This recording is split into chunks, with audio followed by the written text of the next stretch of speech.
Oi pessoas, eu sou a professora Annelise e o vídeo de hoje vai falar um pouquinho sobre a República Oligárquica. Mas antes, se inscreve aqui no canal, ativa o sininho para você receber todas as novidades. Bora para a aula?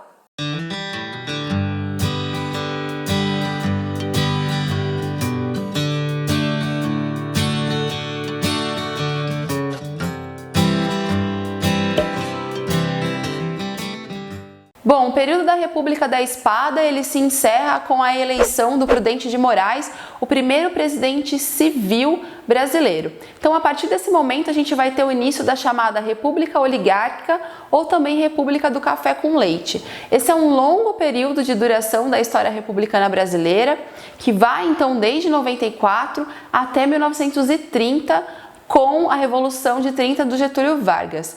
Esse é um período em que as oligarquias, as elites locais, elas vivem em disputa pelo poder do governo federal e, ao mesmo tempo, é um período em que uma restrita parte da população participa das eleições, mas que essa população começa a crescer também. Apesar, então, desse conceito de república, que é a coisa pública, a coisa do povo, a população ela teve a sua participação política de forma bem restrita, no sentido de ter algum cargo político. Muito porque as oligarquias locais, principalmente de São Paulo e Minas Gerais, tentavam a todo custo se manter no poder. Isso vai começar a partir da eleição do Prudente de Moraes, que era um cafeicultor paulista, um representante dessa elite, e vai se dar também pelo mecanismo chamado de política dos governadores.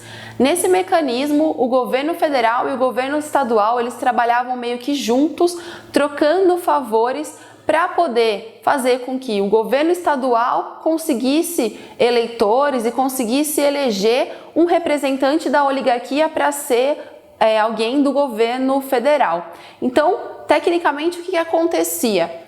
Os governadores do estado de São Paulo, Minas e de outros lugares, eles com os coronéis, com as pessoas que trabalhavam para eles, conseguiam arrecadar vários votos e esse voto iria para o governo federal. Uma vez o governo federal eleito, esse presidente ele conseguia trocar favores e dar privilégios para os governos do estado, já que ele havia entrado então ali como presidente. Então esse mecanismo fez com que a política do café com leite ela se tornasse forte até 1930.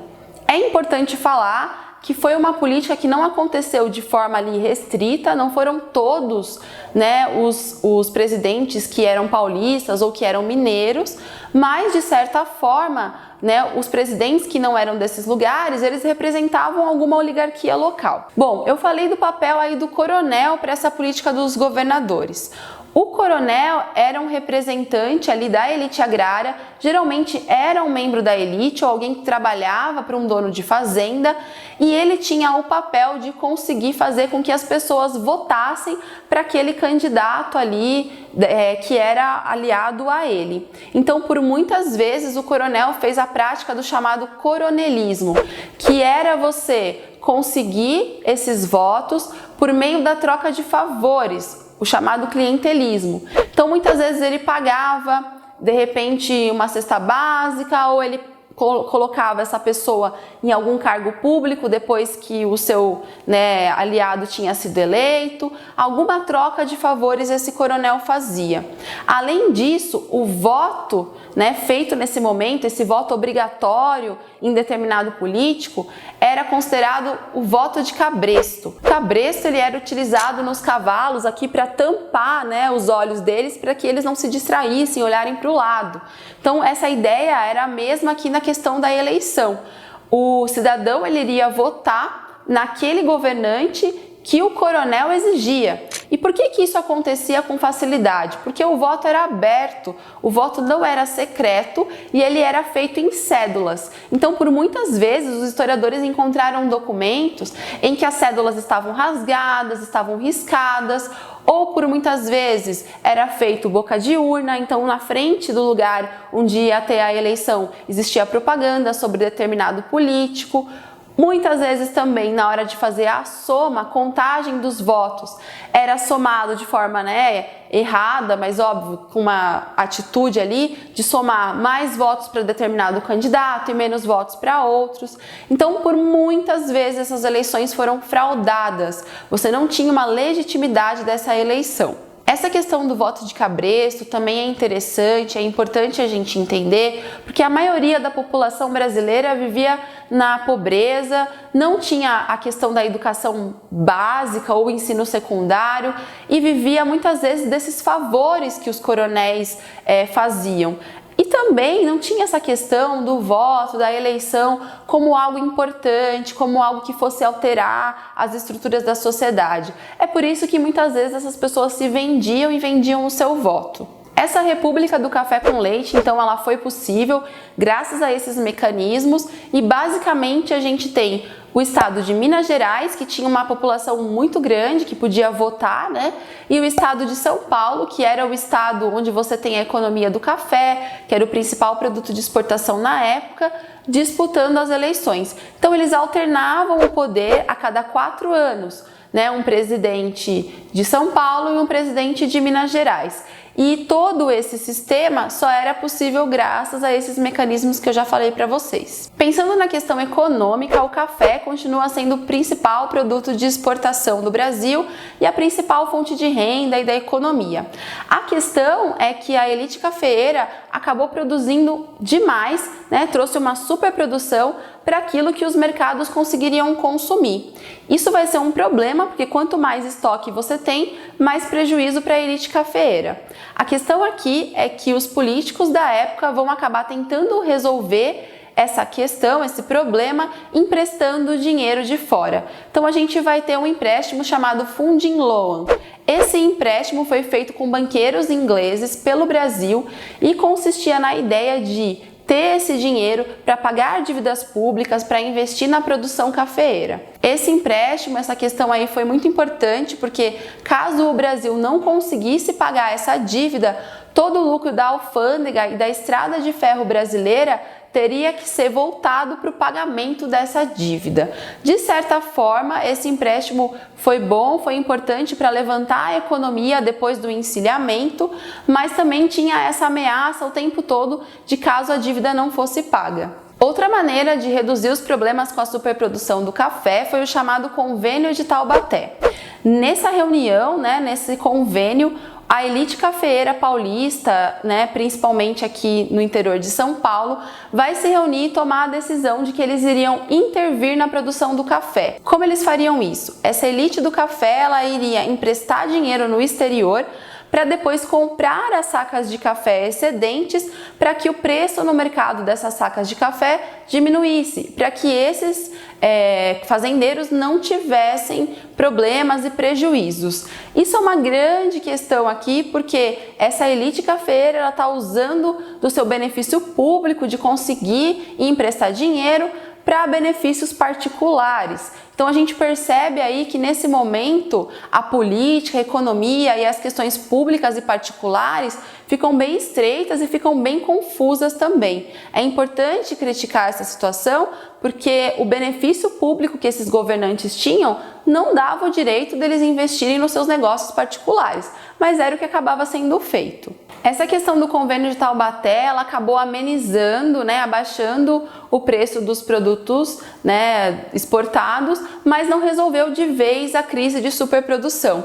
E isso vai se agravar ainda mais em 1929, quando os Estados Unidos vai entrar numa crise econômica super forte e o Brasil, que era o principal exportador do café para os Estados Unidos, vai perder o seu mercado consumidor. E aí a gente vai entrar numa crise, num contexto muito pior político e econômico que a gente vai falar em outro vídeo. Outro produto que foi utilizado como exportação no Brasil no início do século XX foi a borracha. Ela se torna um produto de destaque principalmente porque a Europa estava passando pela segunda revolução industrial e a borracha vai ser utilizada como matéria-prima para vários produtos. Muitos estrangeiros vão vir aqui para o Brasil de olho nessa fonte e vão acabar até explorando aqui a região da Amazônia. Então, muitos brasileiros nessa época né, acabam migrando do Nordeste para o Norte em busca de oportunidades e de emprego na extração do látex. Isso vai ser muito importante para a economia ali do norte do país, principalmente para expandir o seu território e se modernizar. Então, o lucro que vinha da borracha, muitas vezes ele vai acabar sendo investido na modernização das cidades, como Belém, como Manaus, por exemplo. O único problema que o Brasil vai acabar se envolvendo nesse período da extração da borracha vai ser um atrito aí internacional com a Bolívia. A região onde hoje é o Acre era uma região muito importante para a extração da borracha e acabou aos poucos, né, sendo invadida, ali, sendo expandida pelos brasileiros, atrás da matéria-prima. O Brasil, como tinha interesses, né, na exploração da borracha, vai acabar entrando num conflito com a Bolívia, até que eles entram num acordo chamado Tratado de Petrópolis, onde o Brasil vai pagar uma indenização para a Bolívia por esse território, onde hoje é o Acre, e uma indenização para a companhia estadunidense que também explorava, né, a borracha naquele lugar. Essa questão da borracha é extremamente importante, mas ela teve ali um sucesso muito rápido e durou muito pouco tempo. Até porque, né, a indústria inglesa, por exemplo, a indústria dos Estados Unidos, acaba encontrando outras fontes de matéria-prima em território asiático. Então a gente tem um exemplo ali do Ford, que inclusive, né, se instalou aqui no Brasil, criou a Fordlândia, mas que leva algumas mudas ali das seringueiras para a Ásia, e lá, com o clima e com a mão de obra mais barata, ele consegue, né, explorar esse produto de uma maneira mais eficiente, e rapidamente a borracha deixa de ser, né, o foco aqui do norte do Brasil. Dentro desse contexto de lucro com as exportações dos bens agrícolas, a gente vai ter também um investimento da indústria no Brasil. Lá no Segundo Reinado, houve algumas tentativas particulares de estabelecer a industrialização aqui, mas elas acabaram não dando certo. A gente está pensando aqui já no século XX, em outro contexto, em que a elite cafeeira acaba, né, investindo o seu lucro excedente com o café na criação de indústrias. Outra questão importante também foi a vinda dos imigrantes para o Brasil. Então isso fez com que muitos imigrantes que tinham um contato, né, com a industrialização lá na Europa acabassem fundando fábricas e indústrias aqui também. Então a nossa industrialização, ela basicamente era feita de bens de consumo, principalmente os tecidos, e ela começa a crescer e se torna bastante importante a partir aí do início do século XX. Se a gente pensar no contexto internacional também, durante o período da Primeira Guerra, o Brasil precisou fazer um sistema aí de substituição de importações, já que os países europeus estavam focados, né, no conflito, na produção de armamento, eles não estavam mais produzindo e revendendo tantos produtos aqui para o Brasil. Então o Brasil precisou ali produzir, investir na industrialização, e 80% dos produtos consumidos no Brasil eram nacionais entre 1914 e 1918. Então esse foi um período muito importante para o sucesso da indústria brasileira. Ligado a esse processo de industrialização, a gente vai ter também o surgimento do movimento operário no Brasil.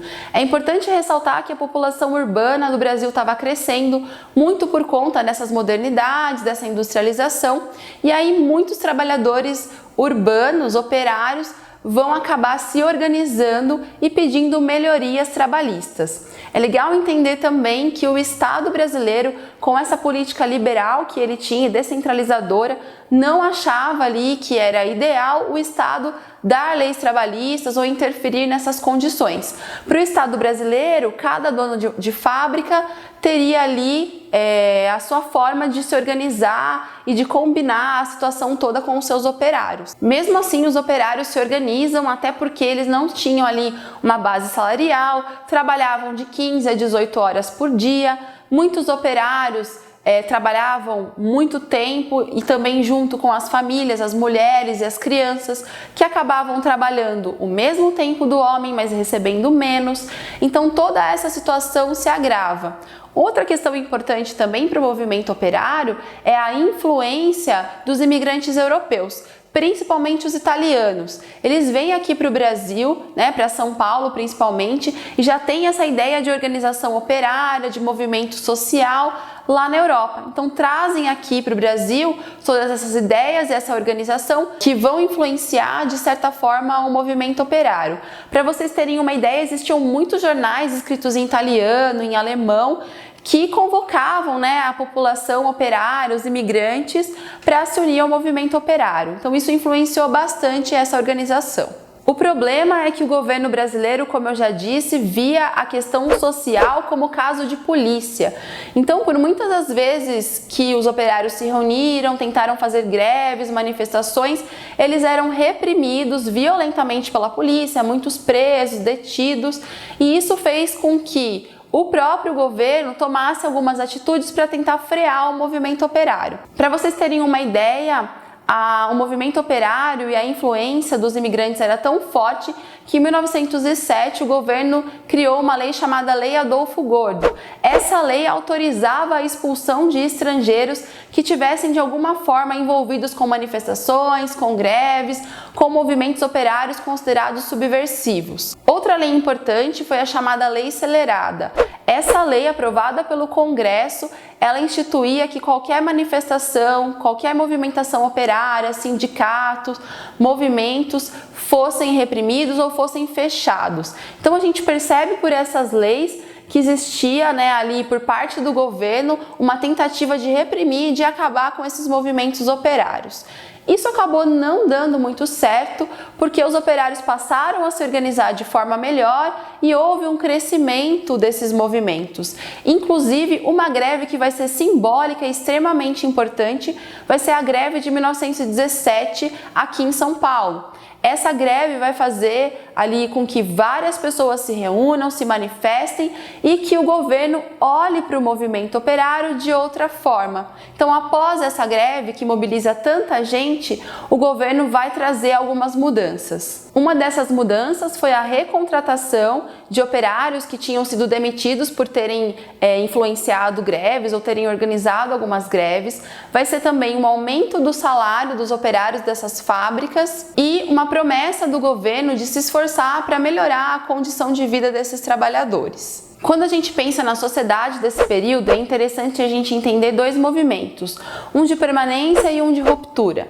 Pensando nas permanências, é interessante entender que o Brasil era basicamente uma sociedade agrária, a maioria da população trabalhava como camponesa, né? Trabalhava no campo e não tinha acesso à educação, não tinha acesso aos bens básicos de saúde, por exemplo, e vivia muitas vezes submetido, né, ao mando do coronel. Então, fazendo todo aquele esquema que a gente já falou aqui, né, do voto de cabresto. Por outro lado, você tem ali nas rupturas uma mudança na sociedade brasileira que começa aos poucos a deixar de ser agrária para se tornando ali uma sociedade mais urbana. Claro que isso é um movimento que acontece muito lentamente, mas a vinda dessas fábricas e dessas indústrias faz com que boa parte da população do campo se interessasse por chegar nas cidades, por trabalhar nas cidades. Dentro desse processo de ruptura, então, a gente vai ter essa maior urbanização com o surgimento de uma nova classe social, que é a classe média. Então a gente tem uma divisão dessa classe média urbana, a classe média alta, né, e a baixa classe média. A classe média alta, ela vinha ali dos setores rurais, então eram os filhos daqueles fazendeiros que iam trabalhar nas cidades como donos das fábricas ou como profissionais liberais, por exemplo. Essa alta classe média desejava ali uma mudança política, porque essa estrutura agrária, essa estrutura do coronelismo, era algo que para essa elite aí da classe média, vamos dizer assim, não fazia mais muito sentido. Do outro lado, você vai ter a baixa classe média, que era composta por operários, por trabalhadores urbanos e que também desejava uma mudança, uma ruptura, principalmente nessa questão dos seus direitos trabalhistas, dos seus direitos políticos também. Esses movimentos de mudanças, né, principalmente nas cidades, vão trazer novas reivindicações e transformações que vão gerar uma crise nesse governo do café com leite. Principalmente na década de 20, a gente vai ter vários movimentos que têm classes sociais diferentes, mas que são desses trabalhadores, dessa elite urbana, que desejam uma mudança nesse país que era agrário, que vivia dessa elite agrária também, nesse sistema de coronelismo. Um exemplo dessa mudança vai ser o movimento tenentista. Os tenentes vinham com essa ideia de quebra, de mudança nessa economia agroexportadora brasileira, desejavam o fim do voto secreto, desejavam também o fim da corrupção, defendiam o nacionalismo, de certa forma, queriam modernizar a política e a economia brasileira. Esses tenentistas vão participar de algumas revoltas ao longo aí da década de 20 que vão influenciar, de certa forma, o fim da República do Café com Leite. Insatisfeitos com a eleição do Arthur Bernardes na década de 20, os tenentes eles acabam se unindo e vão tomar o Forte de Copacabana. São 18 tenentes que tentam adentrar o forte e se manifestar contrários à posse desse presidente no governo. Acaba que eles vão ser reprimidos, eles saem em marcha ao longo das ruas de Copacabana, só que eles são reprimidos, eles são mortos pelo exército brasileiro, só sobrando ali, sobreviventes, 2 deles. Essa revolta, por mais que não tenha dado certo, ela vai chamar a atenção ali dos tenentes que vão se organizando cada vez mais. Depois de 2 anos dessa revolta dos 18 do Forte de Copacabana, a gente tem uma nova revolta em São Paulo. Essa revolta acontece pelos tenentes também insatisfeitos com a situação política e acabam tomando a cidade de São Paulo por alguns dias. O problema é que o exército brasileiro, a polícia, eles acabam reprimindo esse movimento e os tenentistas vão então para o sul do país para tentar se organizar lá de alguma forma. Chegando no sul, esses tenentistas acabam se unindo a um outro movimento chamado de Coluna Prestes. Essa coluna ela era liderada pelo Luiz Carlos Prestes, também um membro ali do tenentismo, e a ideia do Prestes era que eles atravessassem o país fazendo uma espécie de marcha e irem conscientizando a população aos poucos para tirar essa república aí do café com leite do poder, para mudar a situação política do país. A Coluna Prestes ela acaba levando essa mensagem para boa parte do país, só que eles são por muitas vezes perseguidos. E a coluna vai acabar quando o Prestes ele foge do Brasil e acaba ali se exilando na Bolívia. Além do tenentismo, a gente tem a criação de outros movimentos políticos, como por exemplo o Partido Comunista Brasileiro. Esse partido ele é criado em 1922 e ele tem a participação de pessoas de várias classes sociais, mas principalmente das classes mais baixas, inclusive dos imigrantes europeus, até anarquistas que vinham para o Brasil. O Partido Comunista ele foi colocado na ilegalidade por várias vezes na história do Brasil republicano e a fundação dele representa também uma perseguição, uma ideia anticomunista que existe até os dias de hoje. Então, apesar de tudo isso, ele foi um partido de oposição forte e que acabou liderando vários processos ao longo da história republicana. Outro movimento político importante foi o Bloco Operário Camponês. Ele representava, então, as classes camponesas que trabalhavam com agricultura e que desejavam uma reforma agrária, uma divisão de terras. É importante ressaltar que esse bloco conseguiu colocar no poder vários deputados que representavam, então, as políticas que eles queriam colocar. Durante essa crise também da década de 20, a gente vai ter uma produção cultural muito forte aqui no Brasil. Ela vai se dar ali com a Semana de Arte de 1922, mas basicamente, os artistas, os escritores, os intelectuais dessa época desejavam criar uma arte que fosse mais brasileira, livre dessas influências estrangeiras. Então, por muitas vezes, esses artistas misturaram, ideias vindas de fora, mas com uma cultura que eles gostariam, que fosse uma cultura legítima brasileira. A Semana de Arte Moderna de 22 se torna um símbolo, então, desse movimento e esses artistas passam a participar também de movimentos políticos. Existia, por exemplo, o movimento Pau-Brasil, que era um movimento artístico, mas também ligado às pessoas da esquerda. E também existia o movimento Verde-Amarelo, que era ligado por artistas e intelectuais que se reconheciam mais à direita. Então é interessante pensar que esses movimentos não estavam só ligados à cultura, à arte, à literatura, mas tinham também um viés político. Bom, resumindo, a República Oligárquica ela acabou mantendo no poder as oligarquias de São Paulo e de Minas, sempre governando ali no sentido federal.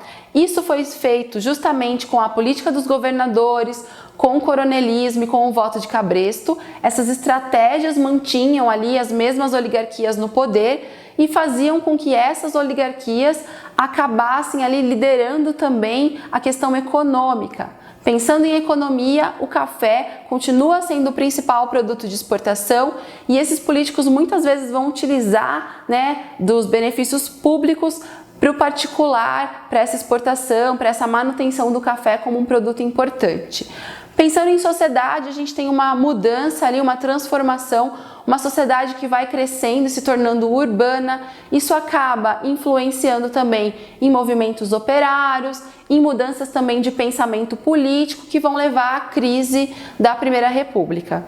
Outra dica legal para você que está estudando vestibular e estudando esse período, que é bem longo e tem vários presidentes, é um podcast chamado Presidente da Semana. Ele começou no ano passado, durante o período das eleições, então você tem um pouquinho sobre cada presidente do Brasil, desde o Marechal Deodoro até o presidente atual. Então, geralmente, ali o jornalista ele convida um historiador, um especialista no assunto, que vai dar uma curiosidade, que vai comentar um pouquinho sobre os presidentes. Então, é uma maneira um pouco mais dinâmica, menos chata ali, de vocês entenderem esse período da história. Se você gostou dessa aula, deixa aqui a sua curtida, o seu comentário com a sua dúvida, a sua sugestão, isso ajuda muito no nosso trabalho.